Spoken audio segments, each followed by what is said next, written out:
Khamenei की धमकी के बाद ईरान अब पूरी तरह से तैयार है। नमस्कार, मैं हूं नीलू और आज हम बात कर रहे हैं कि ईरान किस तरह से खेमनेई ने जो धमकी अमेरिका और इजराइल को दी है उसके लिए अब पूरी तरह से तैयार दिखाई दे रहा है। किस तरह से अपने डिफेंस सिस्टम को उसने मजबूत कर लिया है, कौन कौन सी मिसाइल कहां पर लगाई गई है। बातचीत करने के लिए मयंक मेरे साथ जुड़े हुए हैं। मयंक, कह रहे हैं कि ईरान ने जिस तरह से धमकी दी, खासतौर पर खेमनेई की हम बात कर रहे हैं, उसके बाद से चारों तरफ ईरान में अलर्ट है, तैयारी पूरी है, हमला कभी भी हो सकता है। किस तरह की तैयारी, किस तरह से वहां पर मिसाइलों को तैनात किया गया है, क्या जानकारी? देखिए, जो खबरें आ रही हैं, जो कि इंटरनेशनल मीडिया में जो खबरें हैं, सोशल मीडिया में जिस तरह की चर्चाएं हैं, देखिए कुछ तस्वीरें सैटेलाइट्स के जरिए, देखिए इस समय अमेरिका हो चाहे रशिया हो, है ना, सब सैटेलाइट्स, पूरे इंटरनेशनल सैटेलाइट्स इस समय ईरान के ऊपर केंद्रित हैं और इस बात का अंदाज़ा लगाने में जुटे हुए हैं कि आखिर ईरान की तरफ से तैयारी क्या की जा रही है। देखिए खamenei ने जो है, आपने जिसका जिक्र किया, साफ धमकी दे दी है कि भाई जो हमला इजराइल ने किया था उसका ज़बरदस्त जवाब, आपको करारा जवाब मिलने वाला है और अगर अमेरिका जो है वो इसमें सहयोगी बनता है तो अमेरिका को भी जवाब दिया जाएगा। अब सवाल ये है कि ईरान की तैयारी क्या। देखिए कुछ जो सैटेलाइट से तस्वीरें आई हैं या जिस तरह की चर्चाएं हैं उसके मुताबिक हम 3 मिसाइल सेंटर्स बड़े हैं जिनकी बात करते हैं ईरान की।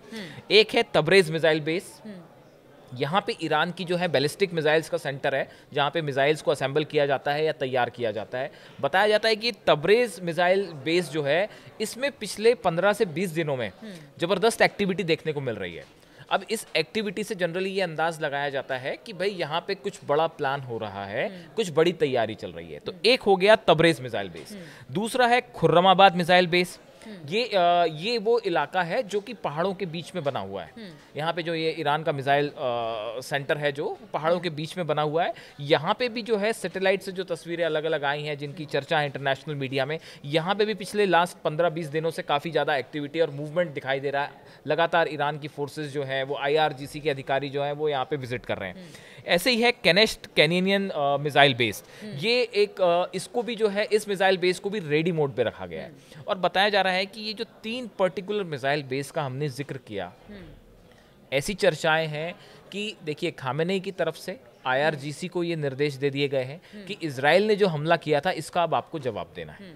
कब जवाब देना है, कैसे जवाब देना है, ये IRGC तय करेगा, अपनी स्ट्रेटेजी बनाएगा। बताया जाता है कि इराक के एयर स्पेस का इस्तेमाल किया था इजराइल ने हमला करने के लिए, तो ईरान की तरफ से कहा जा रहा है हम भी उसका इस्तेमाल करेंगे। अब देखिए जो कई अमेरिकी अखबार हैं जो इस बात का चर्चा कर रहे हैं कि ईरान ने जो ये मिसाइल बेसिस हैं ये सबको एकदम रेडी मोड पे रखा हुआ है और हर मिसाइल बेस पे बड़ी संख्या में मिसाइल्स हैं जो कि एकदम फायर मोड पे रेडी हैं। इसमें बैलिस्टिक मिसाइल्स हैं, इसमें वो मिसाइल्स हैं जिनकी रेंज 2000 किलोमीटर से ज़्यादा है। देखिए पिछली बार भी जो अटैक हुआ था वो काफ़ी लंबा डिस्टेंस ट्रेवल किया था, तो ये सब मिसाइल्स को बिल्कुल तैयार रखा गया। अब देखिए एक बड़ी बात जो है, नोटिसेबल बात है, ये बार बार ईरान की तरफ से भी कहा जा रहा है और ये अमेरिकी अखबार भी इसका जिक्र कर रहे हैं कि जो सूत्रों से खबरें आ रही हैं कि ईरान इस बार सिर्फ बैलिस्टिक मिसाइल तक ही सीमित नहीं होगा, एक सरप्राइज अटैक हो सकता है इजराइल के ऊपर। कुछ ऐसे हथियारों का उपयोग हो सकता है जो कि पहले नहीं किया गया।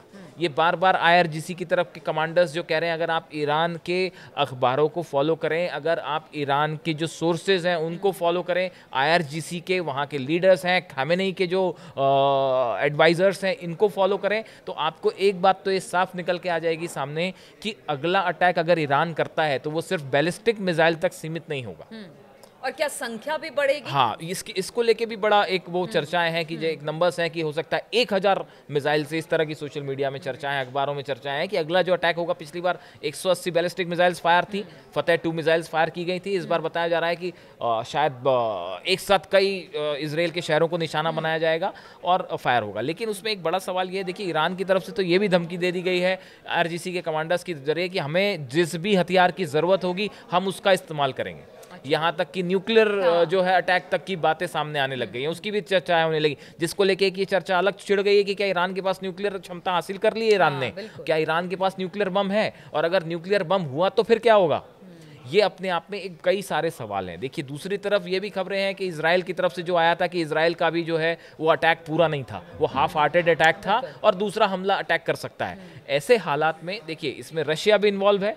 किम जो है नॉर्थ कोरिया के जो तानाशाह हैं, उन्होंने तो रूस के लिए अपने सैनिक भेज दिए हैं, वो यूक्रेन में लड़ रहे हैं। हाँ। तो देखिए किम एक तरफ है, चाइना से सपोर्ट है ही, रूस से सपोर्ट है ही, उसके बाद ईरान की बड़ी तैयारी। लेबनान वाले फ्रंट पे इजराइल ऑलरेडी स्ट्रगल कर ही रहा है, वहां से तो हिजबुल्ला से जो जंग चल रही है, रॉकेट्स अभी भी गिर रहे हैं। अमेरिका में इलेक्शन होने की वजह से अमेरिका चुनाव लग नहीं कर रहे हैं। रहा अब है। सवाल ये है कि क्या अमेरिकी चुनाव के बाद, देखिए एक बात तो साफ है हाँ। कि कहीं ना कहीं ये एक बड़ी एक प्रकार की डील कह लीजिए इसको, या एक प्रकार का कोई समझौता था कि ये तो तय था कि अमेरिका में जब तक चुनाव नहीं होते तब तक बड़ा हमला नहीं होना है। ये बात तो अब साफ है। देखिए कल वोटिंग होनी है तो ये तय है कि ईरान की तरफ से ये तो क्लियर था कि भाई इलेक्शन जब तक नहीं होते। अब सवाल यह है कि अमेरिका में जैसे ही नया राष्ट्रपति तय होता है, नाम सामने, उसके बाद ईरान को लेकर नए राष्ट्रपति का, ट्रंप का क्या रुख होगा, या कमला हैरिस बनती है तो उनका क्या रुख होगा, ये तय करेगा कि ईरान अगला हमला जो है उसका किस लेवल पे होता है या क्या होता है। लेकिन देखिए इन सब खबरों के बीच में इजराइल की तरफ से भी जो है वो अपने एयर डिफेंस को, पिछली बार ये बड़ी चुनौती थी, 180 मिसाइल्स फायर की गई, उसमें से कई मिसाइल्स गिरी जिनकी तस्वीरें सामने आई, उसको अब इजराइल डिनाई नहीं कर सकता, वो तस्वीरें सबके सामने है, दुनिया ने देखा कि कैसे मिसाइल्स, फतेह 2 मिसाइल्स गिर रही थी।